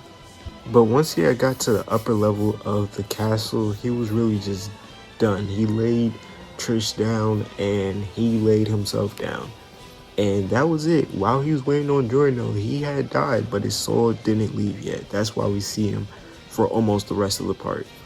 But if you did enjoy the video, let me know, because I will do a part 2. I do have a few more I'm thinking of, but that would make this video entirely too long. But make sure you leave a like, comment, subscribe. We're on the road to 2K. I think this video, it's a video I've been wanting to make with a side character that doesn't really get talked about a lot. Y'all saw the intro.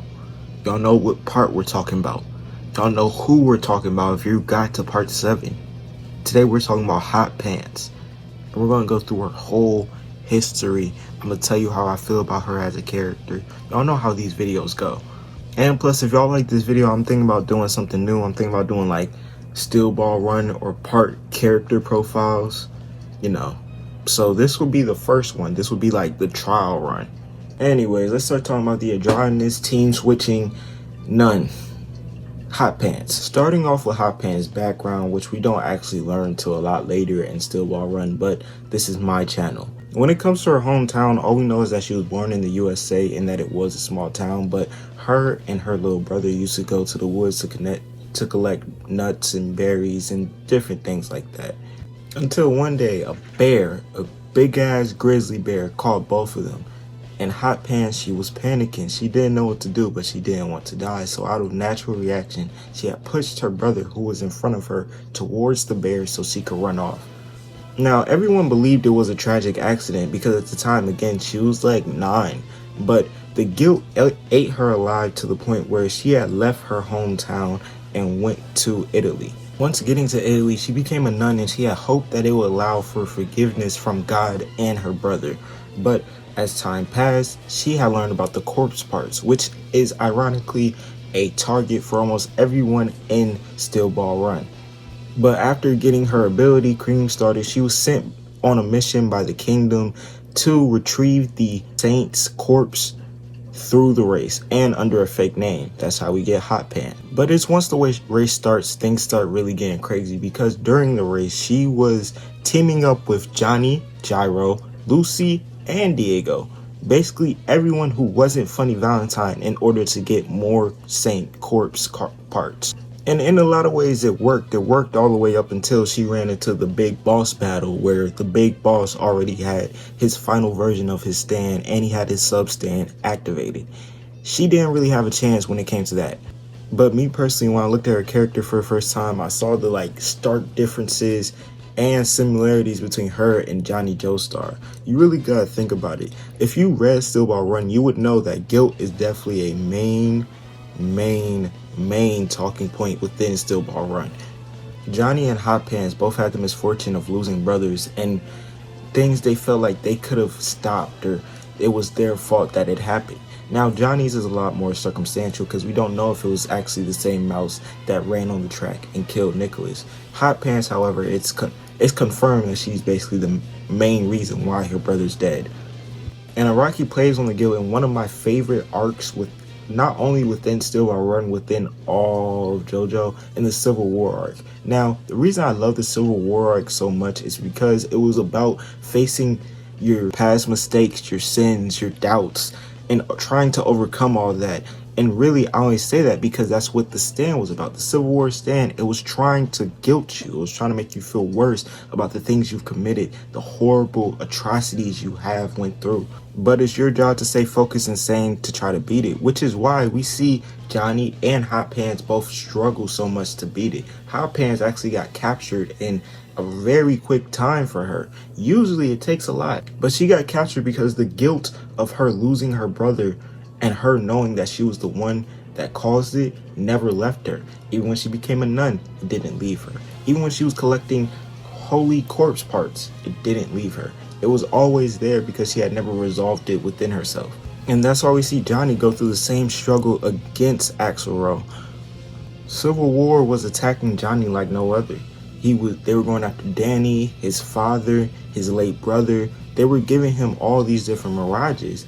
And all Johnny was doing, he was getting overwhelmed until we got one of the most iconic panels. We got Jesus pulling up and telling him, do not shoot unless you're wholeheartedly ready. Which is when he pointed it somewhere else, which I don't know if I could show or say on YouTube.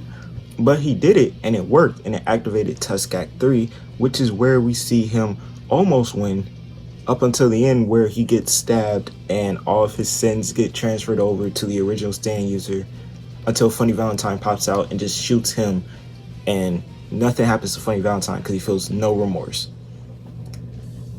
Now you may ask me, why did I do a mini recap of the Civil War arc? Well, it's to really highlight how much guilt Hot Pants faced. Now, Hot Pants her guilt was different than Johnny's. Johnny's, most of it was mostly circumstantial. He can't know for sure that Danny was the same mouse that got his brother packed up. Hot Pants, however, she was the one who pushed her brother into a bear. But knowing the guilt still eats her alive, it makes more sense for a character, because her character is a very stoic and cold one, just there to get her to do her job and dip. You know, not trying to make friends, not trying to do anything, really seeing every opportunity or every time that she's on screen or that she teams up with someone as a business opportunity, a business venture, because she sees every handshake, every agreement as a business partnership. You see that with Lucy when she has Lucy spying for her after she gave Lucy a new disguise using Cream Starter. And really it's because even though she is contracted by her government to bring these corpse parts back, she was really doing that for pure redemption. And who knows what she would have did with the corpse parts if she would have really brought them back. I would bet she wouldn't. It was clear to see that she had felt like getting the corpse parts would redeem her of her sins because they had been chasing her for so long. She felt like that was the only way, which again, I respect it. Now, after Civil War, we see her team up with Lucy, like I mentioned before, and we see her team up with Diego. Now, the way that she got Diego to team up with her was, first, she tried to fight him, which is a recurring thing for her. You could just chalk it up as she's not fucking with you. But next, she said that she had some information about Diego's father, Dario. Now, both Darios in the JoJo universe suck. This Dario, however, he was like 18 when Diego was born, 17, 18, and he was just finna send him down the river, like literally just down the river. And then when his mom jumped to save him, he just said good riddance and walked off. So yeah, Diego, he really does hate his father in this universe too, because he sees him as the reason that his mom and him lived a horrid and tough and poverty-stricken life. But they teamed up to basically track Funny Valentine down and get the corpse parts and all that good stuff. And unfortunately, we do know how that ended, because once they get on the train, Funny Valentine was not playing with them. Hot Pants, she was the first one to go. She took a tumble outside the train, fell under the tracks, and that was that. And Diego was not too far behind her either. But even though her character went out like that, she was always a real one. She was a real one because she was so locked in on her goal. Her goal was valid. And plus, not gonna lie, her stand was just cool. Her stand, she could heal. It was basically like a can of flesh that she could spray at any point. You know, tape your mouth up, heal her arm, just stretch her body through tight spaces. Cool. But if y'all enjoyed the video, make sure you like, comment, subscribe. We're on the road to 2K. We're at 1.6 now. Thank y'all. There is close to almost 200 stan users in the story of JoJo's Bizarre Adventures. And within those 200, I'm tasked with picking 3 whenever I make a type of video like this. Yep, today we are talking about the best stan users in JoJo's Bizarre Adventures. Now, of course, some of you may know my criteria for best, some of you may not, but I'll just tell y'all: most creative, very often usage, got out of an insane amount of situations with said stan. That's basically my criteria, just to give y'all the layout. And without further ado, let's get into it, straight in. Now, I feel like with this first person, it's such an obvious answer that everyone may groan when they hear it, or the people who love him may cheer. I'm talking about Jotaro Kujo. Now, before you storm my comment section angry at me shaking my fucking window, allow me to explain myself. Jotaro Kujo, even though we barely see him use his stand come part 6, by the time we get to part 6, he uses our platinum somewhat, but nowhere near as much as we saw in part 3 and part 4. But even with that, when you look at part 3 and 4 alone, that is enough evidence to tell you not only is he that nigga, Star Platinum is literally that stand. Now again, you may be like, oh, that's cheating. Star Platinum's a super overpowered stand. I mean, yes and no. In overall strength, there's very few stands that can even keep up with Star Platinum, yes. But in the situations that Jotaro and Jotaro and that whole Stardust Crusaders group were getting into, called for creative uses of Star Platinum, like when he had to use Starfinger. Or when he couldn't reach that one user who operated through the sand, so he picked Iggy up and threw him across the damn desert just to get to the user. Or when he stopped his fucking heart in order to trick Dio, a vampire who can hear his heartbeat, and then got up and cracked his skull open, literally, to the point where Dio started running away, getting back to Joseph. Remind y'all, Star Platinum was the one that not only stopped his heart, but restarted that bitch. I really do have a firm belief that Jotaro Kujo is one of the best stand users we see on the screen just because of all of his practical uses of Star Platinum. It essentially acts like his third and fourth hands, but really fucking strong third and fourth hands. Up next, we have Weather Report. Now, one thing I will say before I get into all of Weather Report's abilities and everything that he did during part 6, that stand is disgustingly overpowered. It is. Looking like, I literally just looked at the abilities list, I'm like, oh my god, this is a lot. Of course, we have weather control, where he can, control the weather for about 30 kilometers or kilometers away from him. Then we have air and wind manipulation. This is where it gets a little bit, a little crazier. He can increase the air resistance, reflecting bullets away from him, or whatever the case is. He can detect people using air currents and air movements, and if you're close enough, he can make spikes out of wind. Spikes strong enough to actually pierce your body out of wind. Yeah, he also has cloud manipulation and the ability to control humidity, meaning if he wants to, from his hands, he can create a strong gust of water, as we saw it happen before. Or he can make something evaporate and then freeze it, like we saw with the blood spikes. And he can also make clouds that he can just move anywhere on the ground. Like, for example, I'm pretty sure he made clouds to cushion a car crash. He can also electrocute people. And lastly, but certainly not least, probably his strongest ability yet, he can control how much concentration of oxygen you get if you're in a closed quarters with him. Meaning, if you're in this room with him and he randomly decides to give you a lethal concentration of oxygen, you would be looking exactly like Poochie when he randomly just went down when Emporio turned around on him and pulled out Weather Report. Because guess what? That's when it was used. In order to kill Poochie, Emporio used a lethal amount of oxygen to paralyze him, then smash his head into the ground. Mind you, this is coming off the backs of Weather Report West going into these unbelievable matches during part 6. Even when we saw him fight in the prison with Jolene, I thought that fight was extremely good. We saw so many abilities from Weather Report while him using it in ways that I for damn sure wasn't expecting. I'm not going to include Heavy Weather only because that's a completely automatic ability, but it would just add more to how overpowered Weather Report actually is. But even in the fight where it's Poochie versus Weather Report, they've been waiting for 20 something years, and Weather Report finally has a chance for get back.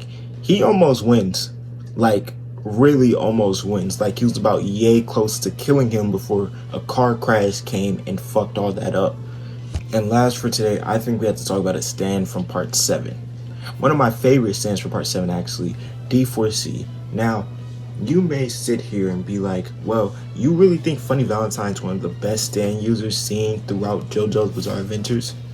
And my answer to you will be, fuck yes. I won't lie, his ability gives him the chance to have all of that creative freedom, but I won't lie, the way that he gets creative in part 7 is sickening. It don't matter who you think you're beating or who you think you're fighting, you're not. Because let you, I don't know, punch him into a corner. Next thing you know, he pops out with a gun. Where'd you get that? Don't worry about it. I got it from a different person. Or like with the Johnny, who shot Johnny stuff. Everyone knows Funny Valentine did it. People just don't know how he was able to frame both Wikipedia and Diego at the same time. It's kind of simple, actually. He literally just jumped in between an alternate universe before it happened, gave one of them the gun in both versions, brought both of them together essentially right before him jumping back into the regular universe, shooting Johnny, but Johnny just seeing the shot come from one of them two. But his assassination plots were impeccable. The way he was moving was actually insane. I have to give it up to him. Even though I think his character is genuinely disgusting, the way he was moving with that stand, the way he moves with D4C, not even including Love Train, which literally directs everything that is thrown to his way to a different person in a different universe. He was going crazy. Like dead ass. Like it was so interesting to the point where when I was reading Part 7, I had no fucking clue, not even a singular clue in the world, how the hell Johnny and Gyro were going to beat that man. Because his universe hopping skills it's too overpowered. And then what he randomly brings from the universe, what he may bring to hop with him, how he's hopping. Shit, he could hop into that corner of the room, then come out that corner of the room. You don't know. But yeah, that's all I got for today. If y'all enjoyed the video, make sure you like, comment, and subscribe. You know, we're on the road to 2K and we're actually getting really close, so. Dio Brando is one of the most popular not only JoJo characters, but anime characters of all time.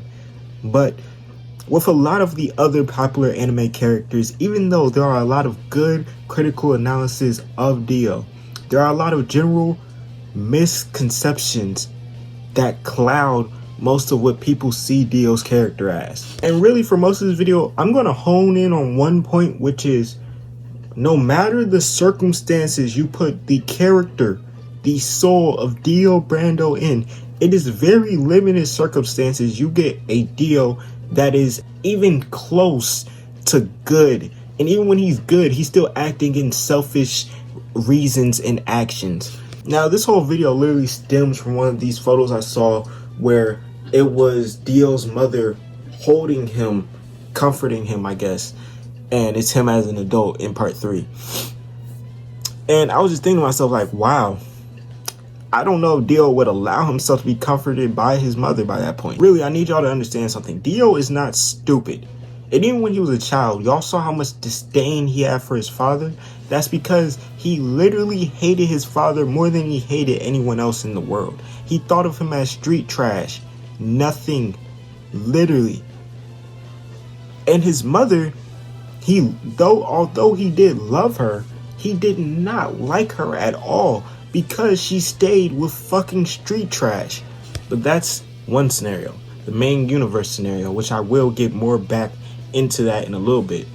Let's talk about the SBR verse.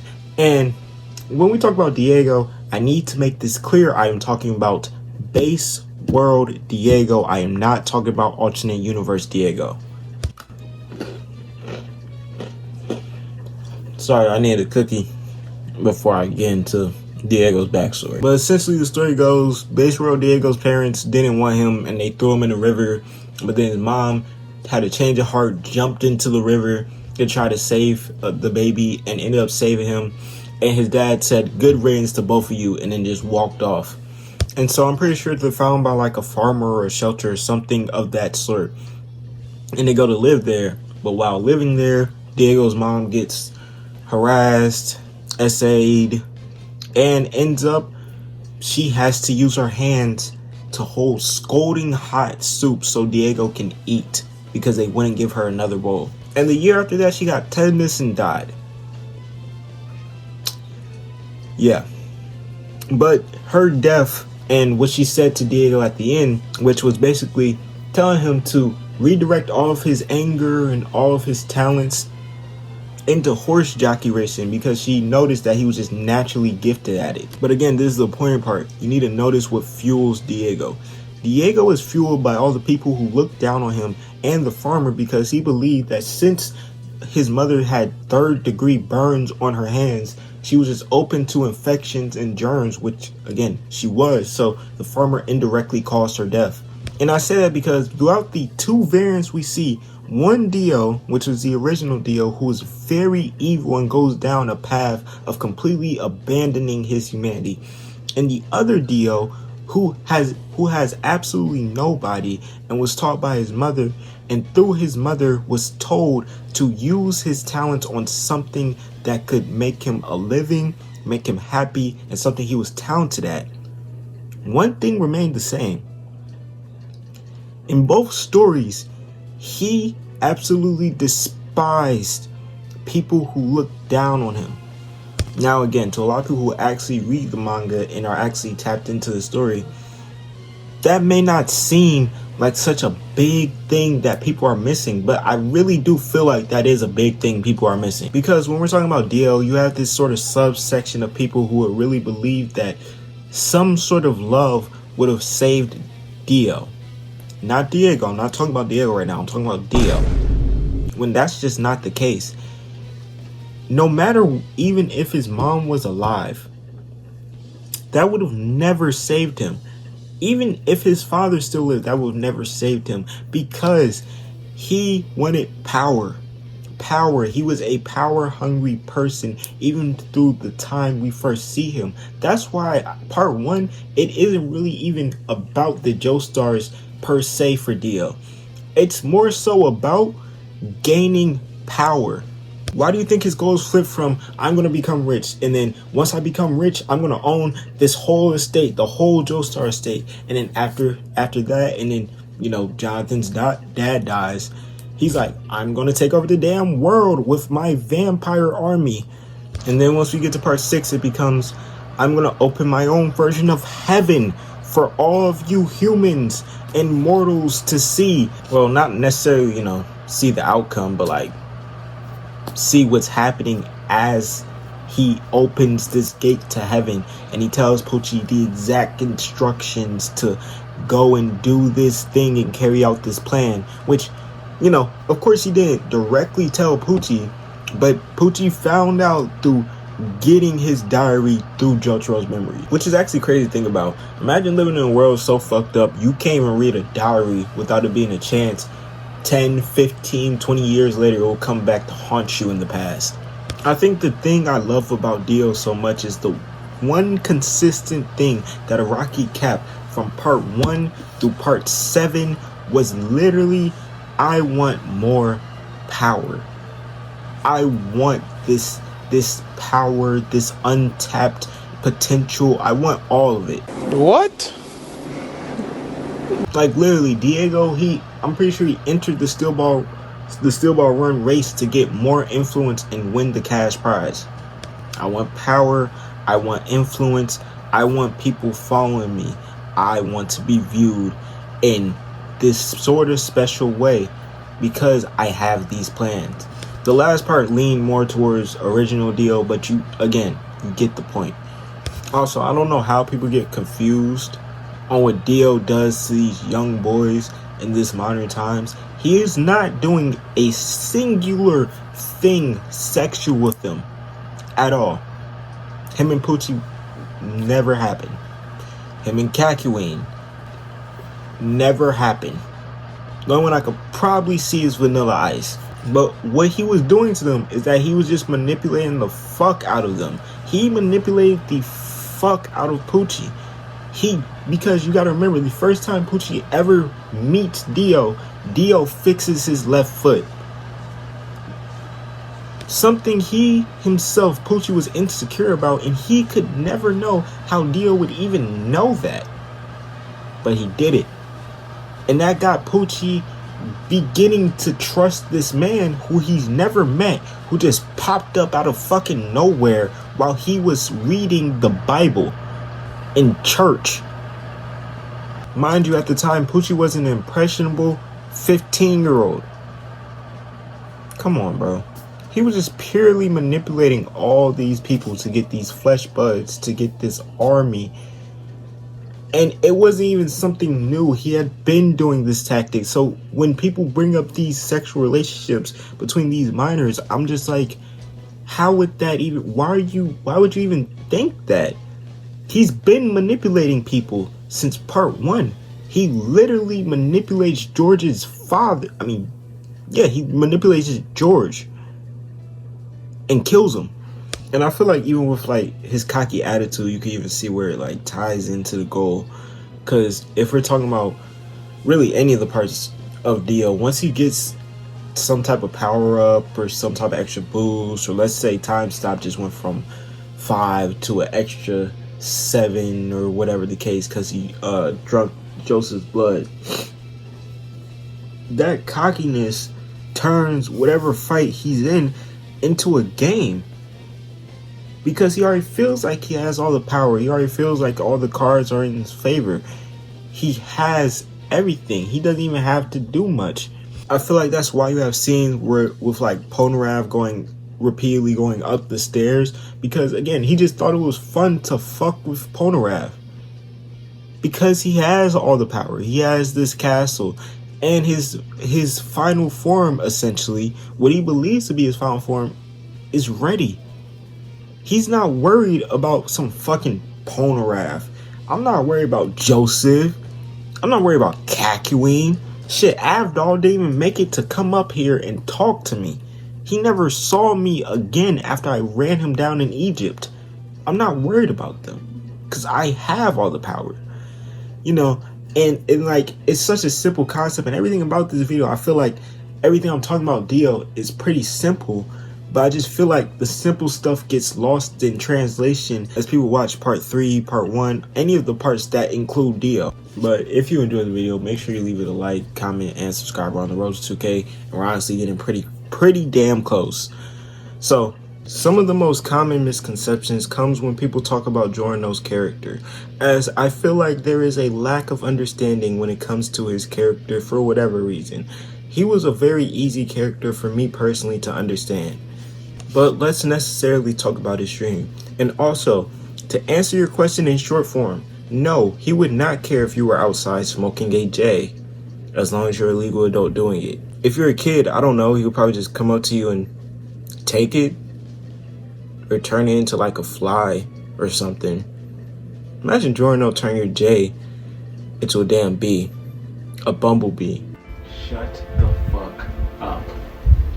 You know, I'm just chatting. But when we talk about Giorno's dream, it is important to mention when we're talking about substances, and we are talking about Bruno and Giorno, they both want 2 different things.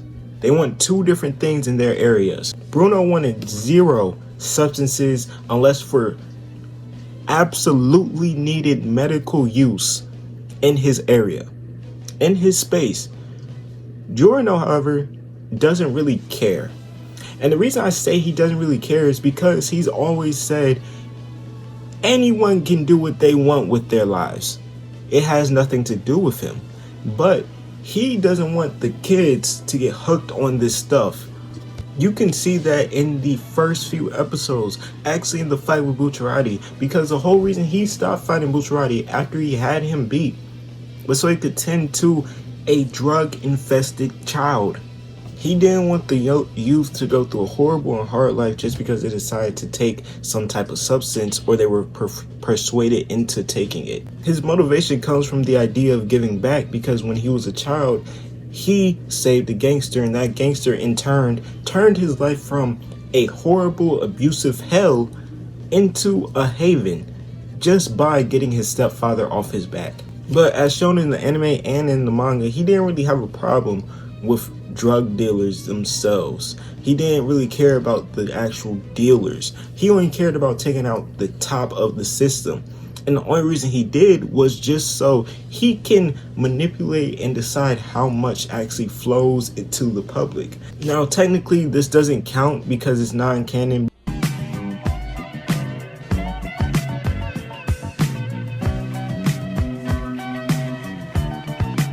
But I'm going to add it in either way because some people add Purple Haze feedback to the canon timeline. But in Purple Haze feedback, one of the only reasons he even decides to go after the drug group is because of one of their stands. One of their stands is what makes the drug, and it's so addictive and has so many powerful effects. He was just like, yep, they cannot be left on the street. It's definitely one of the more common sense things, but Giorno's character kind of gets boiled down to, oh, he doesn't like any types of substances at all.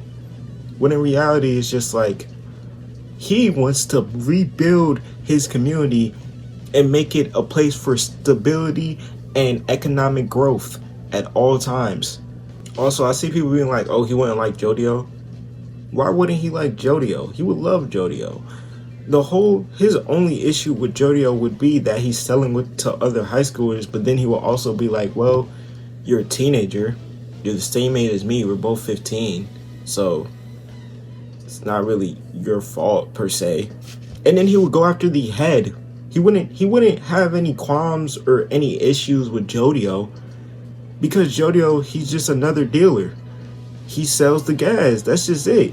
Also, this is the perfect time to mention this, but I kind of feel like Giorno's dream is like somewhat a combination of what Dio is, literally a combination of what Dio and Jonathan's son combined would dream about. I feel like dream about putting your hometown in power and making it a stable place for children to live and grow. The second half is definitely part of what will be Jonathan's dream. The first dream in the first half will be Dio's dream.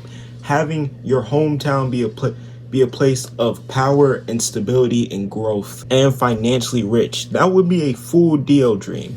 Except Dio would just be the ruler of that town. I don't know, I was just thinking about it and, it crossed my mind. But if y'all like the video, make sure you like, comment, and subscribe.